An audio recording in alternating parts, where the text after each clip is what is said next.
Welcome to the Daughter Dearest Podcast with dynamic mother-daughter duo Simone and Olivia Canego, where they discuss the secrets of transformation and how to build bold confidence and unwavering resilience.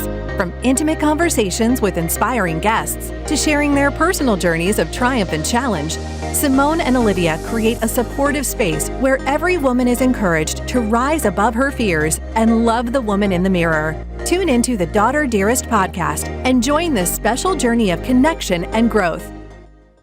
Hi, everyone. Welcome to this week's episode of the Daughter Dearest Podcast. I'm Simone Canego. And I'm Olivia Canego. And today we are recording from Sedona, Arizona. We're on vacation, and we thought this is a great opportunity to record an episode. And especially, we are going to be talking about something I think every mom needs to talk to their kids about, but we're going to be talking about teenage drinking. Now, Olivia's 21 now, but it's just kind of the things that we've talked about historically in our family. So I think we're going to start there. And of course, while we record, since she is 21, we're going to have a drink at the same time. Yeah. I think that the first message, like, we're on vacation. It's really easy to say this. Your kids are going to be drinking whether you let them or whether you don't let them. That's just kind of rule of thumb. I would say, I don't want to say a general, it's fine. I don't want to say like a general number of people, but I would say at least everybody I knew like went into college having a drink before, and like going to college, you're not even 21. So like your kids are drinking. It's a hard fact to swallow, but also think about when you were a teenager. Okay, let's talk about when I was a teenager. Yeah. So for me, as a teenager, my parents really never talked to me so much about drinking. And I kind of wish, I wish they would have, because I feel like we didn't have that open relationship. And yes, I mean, there were times where I drank way too much, and I was 16, 17 years old. I got in people's cars that had been drinking. I don't think any of my kids now would do that, because we have... Get into someone's car? Yeah. Yeah, and I don't know if it's a generational thing or if it's like having a doctor dad who... I think it's different when like a parent tells you, oh no, it's bad to drink and drive. But like when my dad will come home and like describe the cases that he had to go through because someone decided to drink and drive, it's so horrendous. Like they steered us away from it. Yeah, I think that's a big part of it. But I also don't know a lot of people my age that do drink and drive. I feel like maybe with the invention of like Uber and Lyft, people don't really do that. I don't know. Obviously they do, but not as much. Yeah, I mean, I think they do. Just think about what was on the news last week. Oh, yeah. Yeah. I mean, Justin Timberlake getting pulled over for a insane. DWI, right? I mean, someone that has all the ability to get someone else to drive literally him. Anybody in the world to drive him. Yeah. Yeah, but I would say maybe the younger generation isn't doing it as much. I don't know. I lived in New York for 4 years, so it's not really possible to drink and drive there. Yeah. I mean, I think that's a good thing. Yeah. But I would say even your younger brother, who is 20, like they always have a designated driver with his friends. They're really good about it. I know there are kids in my grade that weren't good, but we would like wrestle them for their keys. Yeah. I don't know if that makes sense. Yeah, of course. I mean, I just think people are, I would like to say that people are less stupid about it now, but I don't know if that's true. So it's a really hard thing, because I mean, it's like, what's the right thing to do as a parent? And I would tell you that, I mean, obviously it has to work for you, but work for you and your kid. Right. Because what might work for you will not at all work for your kid. Yeah. I mean, there's definitely, I don't know, there have been situations where I know that people that I know, they think their kids aren't drinking, and their kids are drinking all of the time. Yeah. But they've never had this open conversation with their kids, or maybe they have, and they just haven't, a lot of people, their open conversation is don't drink. Yeah, exactly. And that's just, like I said, every kid, most every kid at least will have a sip of alcohol before they're 21 and be in at least a couple of situations, whether drinking or not, where it'd be good to be educated about the subject. especially if you plan on sending your kids to a university. Like part of the social life at university, unavoidable, is drinking. Yeah, and it's really that discussion of what's too much and being safe. And I mean, I think back to all the times where I'm lucky I'm here. I mean, there's definitely times that it did not go right. Yeah. I mean, I know, can't really say that. I remember in high school, I was at a party with my boyfriend at the time, and he got in a massive fight with someone. He was not a good guy. We've talked about him before. Yeah. I'm sure we'll talk about him again, but he was not a good guy. And you know, he was beaten up pretty bad. I don't even remember what happened to the other guy, but I had to take him to the hospital, and he was definitely drunk when we got in there. And it was like a horrible situation. Yeah. At 16 years old, something that I shouldn't have had to deal with, but I did. And I can't say, I guess it was eye-opening. I mean, I think that you're right, a different generation. So back then, it wasn't so much of a discussion about what you should and what you shouldn't do. It was just like, don't drink. Yeah, I think that you have to tell people what to do and what not to do, because, like, I don't know, vague instructions never work. And I don't know, I think that people still do stupid things no matter what. That's just kind of human nature. And your kids are definitely, like, even if you tell them what you think their limit is, they're not going to acknowledge that either. Well, absolutely. But I think, like, you just have to tell them. I think it's just like a weird thing to think that parents think their kids aren't drinking. Yeah, it really is the open conversation. And so anyways, going back to the parents who I know who they think their kids are drinking, but they absolutely are drinking. And then those are the kids you worry about going to parties. Oh, absolutely. They were always the kids you worried about on a teenage perspective as well, because those were the kids that had no filter, that had no limit, but had to be home by a certain time. So I can think of one kid in my grade who had very strict parents, would never let him drink. And he would always get pretty, honestly, nowhere where he could, way past the point of driving. To the point that it was like, oh my God, like, are you okay right now? And then he'd be like, okay, it's 11. Like, I have to go home now. And everyone would be like, what the hell? And you can't get in your car. We'd take his keys away. If I was there, I'd be like, hell no, you're not driving. Someone can order you an Uber. One of your friends can drive you. But it's just like, those tend to be the worst cases. And I put in quotes because obviously everybody can do stupid things, but people that test their limits because they don't know better. Yeah, I think about, we have allowed the kids to have, and when I say, well, a couple of the kids to have parties at our house in the past. I was not allowed. Yeah, I'm telling you, we're not doing it anymore. And I would never do it. Like, God bless the parents that let their kids have parties, or God bless the parents that don't know their kids have parties at their house. Hopefully it's that's the bad part. latter. I don't know, but I would never do that because, like, I will literally, and this is bad, spoiler, I will literally go into people's fridges at parties and just, like, judge you based off of what's in your fridge.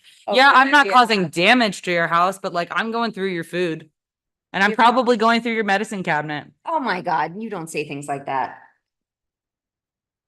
I'm intrusive. Well, I would tell you that my big concern, so the kids would invite a certain number of people over that we would know. And in that situation, it was okay, but it never ended there. No, of course not. Someone invites someone who invites someone who invites someone. I know I've been looking at them the entire time. Sorry, we're looking out the window and there's a deer running by our window, and that was just fantastic. It's so beautiful here. Yeah, so then all of a sudden 10 people turn into 50 people and you don't know the majority of them and you have no idea how they're getting home or what they're doing. Or if their parents are okay with it. And legally, fun fact, you were actually held liable for that because you were private property. Yeah. Depending on the state you're in, obviously. Well, I definitely think you are held liable for it. So if it just depends on the drinking rules of this state too. But, like, you're held liable for so if someone, a lot of it. if a kid comes to our house, even though he wasn't invited, he shows up, he drinks and he drives home and gets in an accident, it's our responsibility. So that even if it's not, like, legally, like, morally, that you have to deal with that, and, like, ethically, those, and just, like, the parents being upset at you, like, all of the above. Yeah, no, it's too scary. And I was okay if the kids were having some of their friends over and their parents were okay with it. That was the other big thing. Like the parents had to be okay with it. And we took their keys away. So then I didn't have to worry because anytime someone would have a party, all you do, you stay up the whole time. You can't sleep because it's so stressful. So I know a lot of parents say, well, our kids shouldn't go to parties. Our kids should never have a party. Our kids should never drink. Well, it's not realistic. I mean, No, it's not they're realistic. gonna go. You just have to figure out to make It's a way to also- make it safe for them. Putting that restrictions on a child, especially a teenager, like I feel like I can say this now because I'm 21 and I can like reflect on this. Like that's restrictions on a kid like that will never work in the way you want them to. Yeah, they might follow it, but it might create like a super toxic relationship between you and your child that might end up with them never speaking to you again because they don't trust you in that manner, that you're not willing to have an open conversation, or they think you're too strict. So they're not going to tell you what's actually happening. Yeah, you see that a lot. Yeah. You really see that a lot with kids kind of. And I do think that the Uber thing is a big deal now. And now that they have Uber Teens. I was about to say, yeah, that's a nice thing that they finally that did. that was just in the last few months, right? Oh yeah, that you can have like an authorized, essentially you can order a teenager an Uber or they can order it under your thing. Forget the actual way of doing it. But before, I'm sure like everyone did it, but before like literally 6 months ago, if you were under 18, you could not order an Uber. And actually, I remember the kids coming home one day, the boys coming home one day, and I thought a parent was picking them up. A parent wasn't picking them up. They tried to get in an Uber and the Uber wouldn't let them because they're like, you don't look 18. I actually didn't know those rules. I was getting picked up for my prom and I was like, oh yeah, like I'm 17. And she's like, oh, I really should not be driving you right now. I was like, I had no clue those were even the rules. Yeah, it's really scary. I mean, it's really one of the scariest things as a parent because, and I think one of the things that we were always okay with, that if you're home, you can try whatever you want. I mean, I never like wanted to drink like tons of stuff, but especially for your older brother, we kind of, when your dad was in a phase of drinking like Trappist beer, like fancy beer, that was like an introduction to the kids of like what good beer should taste like. So that when you get to college and you're drinking the stuff that tastes like piss out of a out of a nasty barrel, that you're like, you know what, I don't think I want to drink this. Yeah. Although I think you still did drink it. I've never drank out of a keg before. I didn't go to a party school. You've never had? Mom, I went to clubs. I didn't go to bars or house parties. Huh. Very different. Interesting. Yeah. I didn't realize had a lot of well drinks. Probably had every well drink you could have. No, probably every vodka under $15 you could have. Oh. Yeah. So I remember back to, I mean, talking about just alcohol in general. We're on a family vacation right now, and we usually travel every summer with my best friend from college. And it's weird now because all the kids are grown. Yeah, all the kids are grown up. I mean, not all legal drinking age yet, but pretty close to it. And yeah, it is interesting.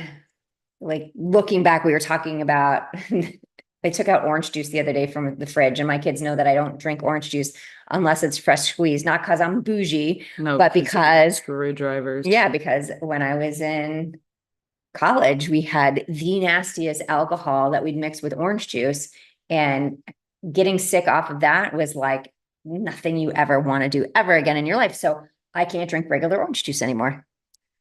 You have anything like that? Is there anything like when you drink something, you're like, oh, I can't drink that because I'm gonna actually say I'm a pretty gross human being. So, and this doesn't actually relate back to drinking. This relates back to Crohn's. And when you go in for a colonoscopy, I always whatever thing they give me, the medication, it makes me throw up as well. Yeah. And I was drinking yellow Gatorade one time and I threw up and I was like, I'm never drinking this again, but I still drink yellow Gatorade. Yeah. So no, nothing like that. Honestly, no. I'll still do it. It's only me. Yeah. No, it's a lot of people. I am just gross. You're funny. What's your worst drunk moment? Like that I can remember? Your funniest drunk moment. Oh. Because I have a good story. Of you or me? Of me. Oh, I was going to be like, oh, what do you know about me? Okay, well, you think I'll... Yeah, I have to think. Anytime you think, I'm going to tell my funny story. So we were at a friend's birthday party, and I am a full out grown adult. I was probably 45 years old, something like that. And we went to a friend's 60th birthday party, and they served very nice wine at that party. And they had a band, and they had a DJ.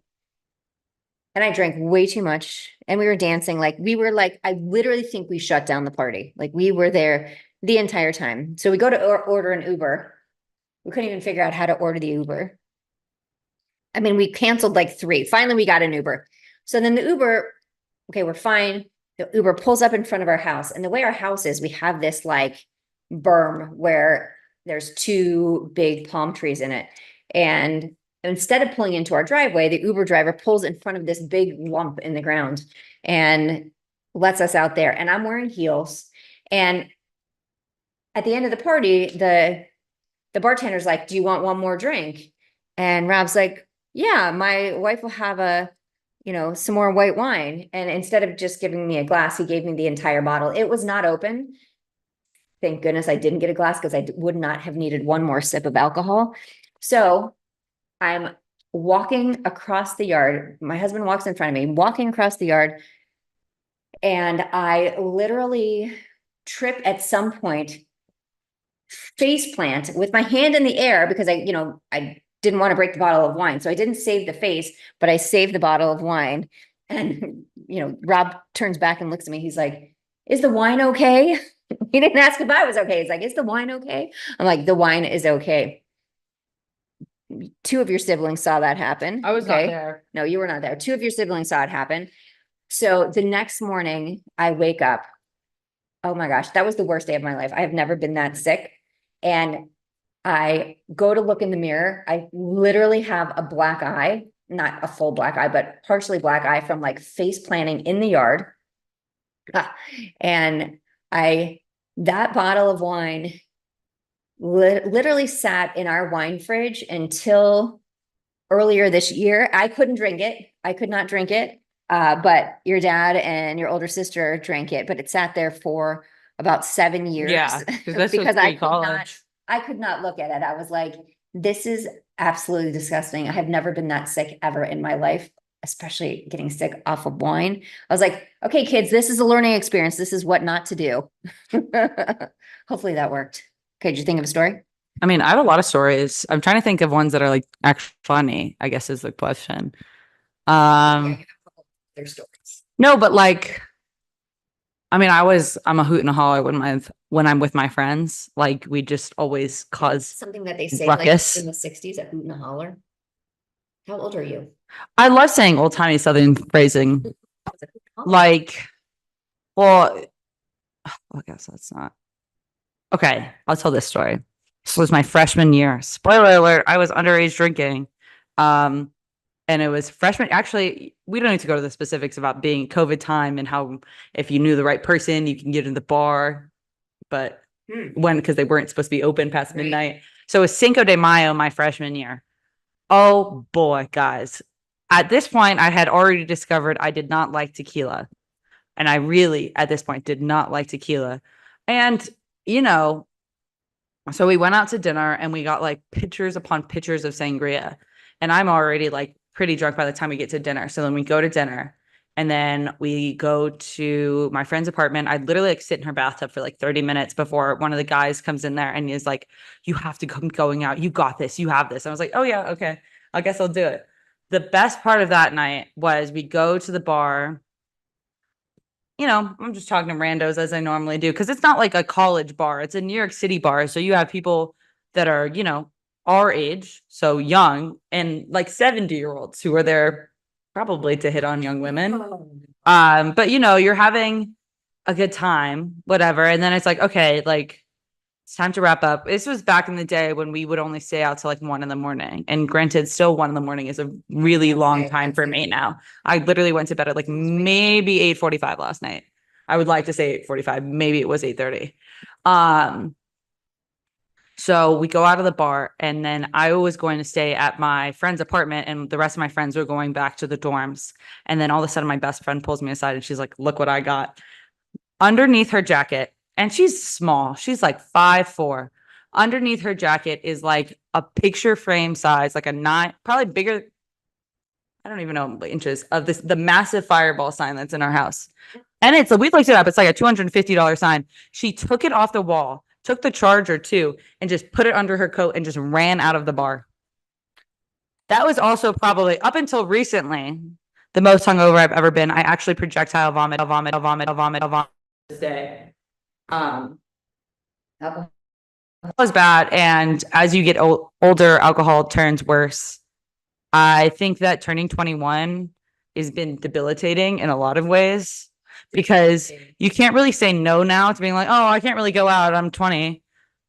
So you have to go out. And then also, the hangovers are significantly worse. Yeah. Like significantly worse. Like I'd have like maybe an hour headache in the morning.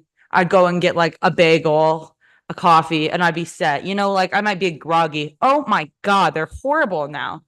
It's like a whole day affair of being miserable. I don't know why anybody does it. And yet I keep doing it over and over again.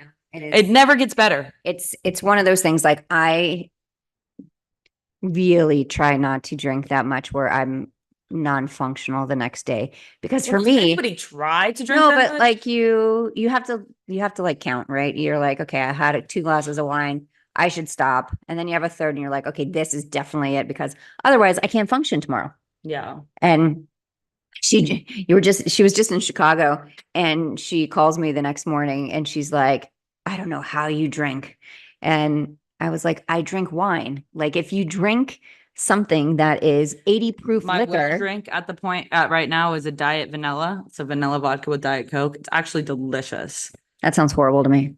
Well, it's better than like regular Diet Coke and vodka and like literally anything else. Okay, well, it still sounds horrible. It's horrible for you, probably. But the difference is like I'm drinking a glass of wine and the strongest wine I've seen is like 18% or whatever. Yeah. Well, when you're drinking hard liquor, that is when you're like 19 years old, you don't feel the difference. I know and you're also not going to be like, oh, I'd like a glass of Chardonnay. Yeah. Also, I would still probably never order unless I was at a wine bar because like cheap wine is bad. Yeah, cheap wine is bad. Cheap wine gives you worse hangovers than actual alcohol. I have no idea. Well, I can tell you it does. Yeah, but also like that's one of the things like you can tell your kids 1,000 times that and they just have to learn it from themselves. I think something that we really should touch on is so yes, I mean when your kids are teenagers and trying to figure out like what's the right thing, like do you let them have parties, do you not, do you take their keys away? Obviously you always take their keys away, but always. Do you what do you say to your kids about drinking? Because again, if you just say no, then guess what they're going to do? They're going to drink. Even if you say yes, they're going to drink, whatever you do. But I think like the safety part of it is key. It's the most important because like you can tell your kid like drinking is bad and it makes you feel bad, blah, blah, blah, blah, blah. But that's a self-experience. What they need to know is, okay, you're going out, stick with your friend the entire time. Yeah. Don't put your drink down, especially if you're a girl or a boy. Don't put your drink down. If you're at like a place that you don't know, get something with a can and watch the person open the can. It's scary that no, it's a real thing. I've had multiple friends be roofied and it's just like, it's unfortunate. That's how girls and boys, obviously both genders experience it. But like, it's a weird thing that you have to think about going out. But like, that's the most important part. And especially I think with the Uber teen now, it's like, oh, like, well, I don't want them going out so I don't have to pick them up. Like you have that set up and you're not gonna, as a parent, you're probably not going to sleep regardless, but at least you don't have to get out of bed. Your teen can be like, request the ride or whatever. I think the key there is always to be with a buddy, right? I mean, always to have a friend with never be alone. Like, and I'm not saying there's been situations where like you want to split off from the main group. I've been like that so many times in my life where I'm like, okay, like I need to go to the bathroom. I need some fresh air. Or, like I want to do something else. You just grab someone.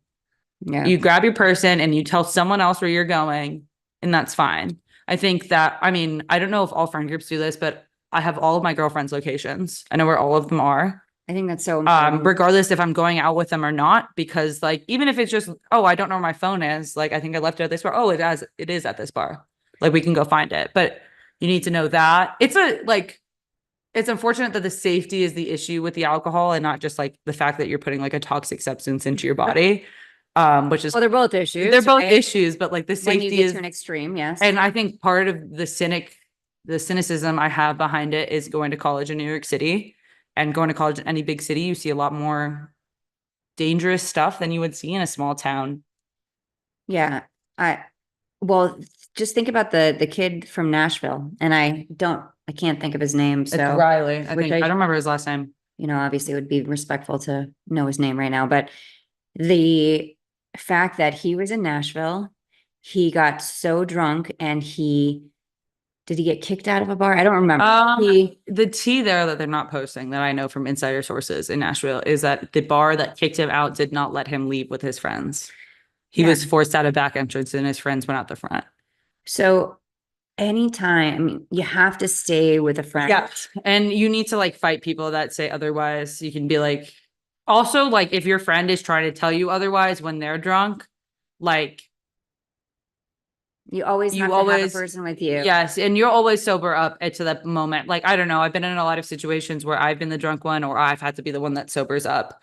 And you always just do, because like, even just like random girls that I'll meet at the club will be like, you're not okay right now. Like, we need to go do something. And that's what I, again, love about your brother's friend group, is that they always have a designated driver, and they're not just a designated driver, they're a designated watcher, so that they make sure everybody gets home. Okay. Yeah. Like, we do a head count safe. at the end of the night. And it's fine if you want to go off and do something, but like, you need to tell us, and we need to have your location, and you need to have your phone charged. Yeah. I think as a parent, I worry so much about the roofie thing, and the thought of, that you can't put your drink down, and don't go to the dance floor without your drink, or and that's drink from a can. And it sucks having to go to the dance floor with your drink, but you know what sucks more? Being roofied. Oh, yeah. Thank you for your insight. But like, it does. The idea, but talking about this kid, the fact that he literally, I mean, what they think happened was that he fell in the river and drowned. And that's just, that's terrifying, right? It's so terrifying. And like, obviously the bars are a little bit at fault there, because they were serving someone that was clearly intoxicated, whatever. But like, more importantly, I think the learning lesson from that situation, and a lot of these situations where kids and adults get themselves into dangerous drinking situations, is that like, you're doing a substance that is going to leave you in some level of intoxication, and don't do it alone. Don't be alone while you're doing it. Don't go off alone. Because you truly never know. And that's, I mean, to say with every substance, I remember, I don't even know what Dad was talking about, but it's in my head. It could be the first time, it could be the 100th time you do something. Yeah. I mean, you always have to be never, And there is, I mean, obviously, we're drinking a drink. Yeah, there's a safe way to consume it. Like, we're going out to dinner later, but we have a party bus it's a party bus because there's like 26 people. Yes, there's not just because my mom and I are going to a party. Like, if it was just the two of us, we would fantastic. Uber. Yeah, that'd be kind of dope. Yeah.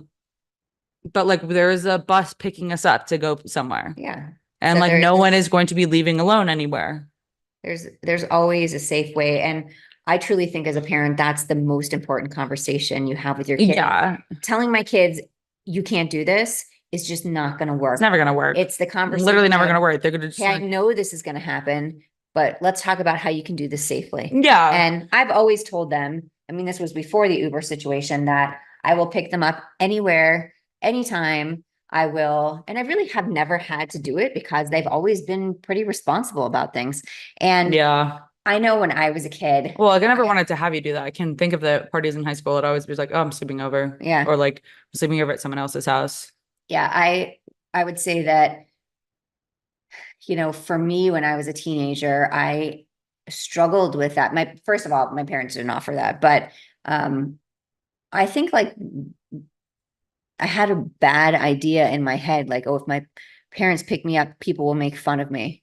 And I don't think that, bro, that's ridiculous. Right. I don't think Nah, because if someone's parents pick you up, they'll probably stop at like McDonald's. They get you snacks. Yeah. Yeah. That was always the best. Like, we had older classmates when I was in high school, like, come and pick us up from stuff. And it'd be like, oh my God, let's go get McDonald's, please. And they always would. Yeah. So I think that for me, and I would say to the kids that I'll pick you up anywhere. I can pick you up around the corner from the party. I don't have to come in to the I front of think the party. also a lot of it, like with that, is like, oh, will you tell my mom? Like, you're not going to tell my mom, right? Like, that should never have to be a conversation where like, please don't tell my mom I was drinking. Yeah. Like, I want my kids to say, let me tell you what I did last night. Or even before they go, let me tell you where I'm going. So you know where I am. yeah. And like, your kid's probably not going to tell you every single thing that they've ever done, but No. like, They're not, for sure they're not. But no. general idea, and that again, it just goes back to me. For me, it goes back to safety. And that's the most important thing is Yeah. that I want to make sure 100%. my kids are safe. And I knew how I, It's a how I scary was. Like world. I was pretty dangerous back then. And I think I didn't know. I feel like the thing that's gotten weirder or like kind of changed between your world of drinking as like a teen and young adult versus mine is that like, yeah, we're still doing stupid shit, but you guys were doing like ridiculous stuff in a safer world and we're doing calmer stuff in a dangerous world. Yeah, the world is much more dangerous. Yeah. Or what we see is much more Yes, dangerous. 100%. I think So and I mean, like you see things online and it, whatever, you know how it made. Yeah. yeah. It's just, I don't know. It needs to be an open conversation because most Everything Americans needs to be an drink. open I mean, conversation, yeah. whatever the weather you're talking And about. it doesn't need to be like the specifics. Like you don't need to know every single shot that your kid did because honestly, you're probably going to gag at some of the stuff they Oh, did. gosh. Yeah. But what you do want to make sure your kid knows, I mean, because I can tell you how many people you hear these, and I don't know how much you hear about it still, but that have alcohol poisoning because they try to do the tower of shots And this is a learning lesson that I think me and all my friends have had to go through is that you have to wait for the alcohol to kick in. So you can't do 8 shots in a row. You have to do one and then, okay, I want to do another. Okay, I'll do another. Like not like 1, 2, 3, 4. Yeah. I mean, But yeah, alcohol poisoning, that's a real thing. All colleges make you do training on it, but like, I don't know if anyone actually pays attention during the training. Like, but you see all these movies where they do shot after shot after shot after shot, and the kids think, oh, it's no big deal. I mean, it's a super big deal. I've known a lot of friends have had alcohol poisoning. I've known and there's people that have gotten kids who have died from from it, alcohol yeah. poisoning. And it's really that's scary to think about, heartbreaking. honestly. Yeah. Yeah, because it's just avoidable deaths. So, okay, I think we're getting pretty depressing here. Yeah. Because, I will never tell my kids, don't drink. I will say, here's what I think is the safest way. And please come ask me anything you need. And Also, I just think like, it served me well. I don't know, like we're probably rambling, so we should probably wrap up soon. But I think that a big takeaway as a teenager is just like, don't be mad at your kids for doing stuff that you would have done. Oh, that's huge. I mean, I think about that all the time, that how can I be judgy about what you guys do when I know what I did? Yeah. And so, it's just like, you want to create the safe space that like, if the kid feels like they truly messed up, whether that's like drinking or otherwise, that they can come and like be upset with you about it or be upset, like, yeah, not at you, but like with you to say, and like cry and be like, and create of that safe space. And instead of sucking it and be like, oh no, everything's fine. And it comes back to everything. So takeaways from today. I mean, my 2 takeaways are have that open conversation. Don't say no. I'd say don't say no with, I mean, anything on it. Well, most things. Yeah. You got to just teach the safety piece. Don't say no without a reason. Yeah. I mean, I just think that everything in moderation, right? Obviously, your kid's going to have to learn moderation by themselves. Like, and that's okay. But don't be mad at them after they learn that lesson. Yeah. I mean, there's no reason to be, because that's a lesson that needs to be learned, not a lesson that can be taught. Yeah. Very Thank good. you. I like that. Thank you. Very good. Do you have your calendar? I do. She's got a calendar in her back pocket. Even more exciting. I'm so prepared. I love how I was wearing this shirt. This is actually unintentional. Oh yeah, that's kind of funny actually. Yeah. I had What's on your shirt? Oh, I forgot that we're podcasting. It's all the ingredients to make an Aperol Spritz. Yeah. Which is always the drink of the summer, regardless of what New York Times says. Lasting wisdom rises in your moments of need. It separates you from the pack, gives you in new directions, and lives on in the very fabric of your being. It adds depth and meaning and quality to our lives. You don't just know the thing you learned, you are the thing now. And you don't need the Instagram fantasy of a Bugatti or a blingy new watch to Band-Aid your insecurities anymore either. we're talking a bit about wisdom here, right? Yeah. Wisdom as a child and wisdom as, we're going to drink. Anybody. Right. Just So be safe. be safe. Always be safe. And trust your kid. I think that's another thing. Also, like, it's okay to have your kid's location. Just don't be weird about it. Okay, I'm going to add one more piece to that because we had, Ari he had to do a paper about if kids think that's like infringement on their rights if their parents have their location. It was like a pretty in-depth thing that he did. And I just said, you do know I have your location. He said, I know, but you never like throw that back at me. It's not like you see my location and then call me and say, I see where you are. You need to leave. No. And I said, absolutely. I only have your location so that it's for my peace of mind. But if something happens, I know where to come find you. I know where to start. Yeah. No, I think like considering it from a legal perspective, it takes a while to pull those records from AT&T. And if something actually did, or whatever service you have, something did actually happen, you immediately have access. And you've used my location a couple of times, not to tell me to leave somewhere, more of just like, what are you doing in Jersey right now? I was like, that's happened one time. And I was like, okay? Don't worry about it. Yeah. I told you about this. I know. And then I like having your location because I track you. Yeah, I know. The kids have asked for my location. I'd like, so they wait, track that's me. another thing. Like, make it equal. If you're going to grab your kid's location, make sure they have yours too, because you want to know where they are. Yeah, I want to know why mom's not home yet. Yeah. Where's mom? Give me your location. They track me all the time now. Okay, now we're really rambling. Anyways, so I hope you find this episode enlightening. We would appreciate if you share a review. If you like the podcast, share it with your friends. Go on our link and make sure you take my confidence archetype quiz so you can sign up for my newsletter, which every week I send out something new about confidence, patience, empathy. There's always something going on. Lots of good stories because with 6 kids and a husband of 31 years, there are always stories. He's not 31. They've been married for 31 years. A husband of 31 years. I've been married to him for 31 No, you years. said it. I just, Oh, do you think my husband's 31 years old? Wow, look at me. No, my husband is not 31 years old, but thank you for that. Anyways, thank you for joining us on this week's episode of the Daughter Dearest Podcast, and we will see you next time. Bye, guys. Thank you for listening to the Daughter Dearest Podcast with Simone and Olivia Canego. We hope this episode has made your day just a little bit brighter and given you the inspiration you need to confidently go about your week. Always remember to be authentically you. Don't forget to like and subscribe so you never miss an episode. And feel free to connect with them on Instagram at Daughter Dearest Podcast, at Simone Canego, and at Olivia Canego. Till next time.